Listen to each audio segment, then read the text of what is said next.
அதுக்காக பாரதியாரெல்லாம் இன்னைக்கு தூக்கிட்டு வந்து பல்லக்கில் சுமக்கிறாங்க. பாரதியாரை தூக்கிட்டு வர்றாங்க. ஆரிய பூமி நம் நாடு என்று சொன்னவர் பாரதியார். பாரதம் என்று சொல்வோம் என்று முழங்கியவர் பாரதியார்.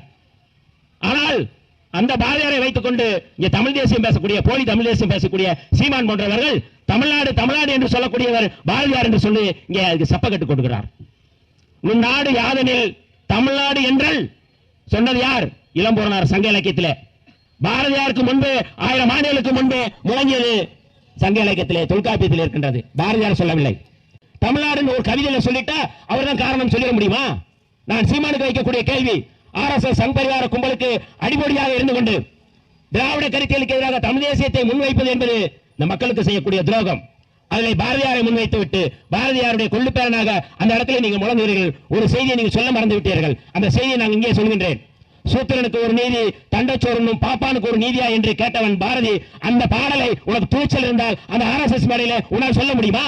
இதெல்லாம் மறந்துவிட்டு பார்ப்பனத்தினுடைய கைக்கூலியாக, RSS கைக்கூலியாக இன்றைக்கு சீமான் போன்றவர்கள் இன்றைக்கு நாய்ப்பழப்பு பிழைக்கிற வேலையை செய்து கொண்டிருக்கிறார்கள். இதெல்லாம் இந்த தமிழ்நாட்டுக்கு செய்யக்கூடிய துரோகம், தமிழ் தேசியத்துக்கு செய்யக்கூடிய துரோகம்.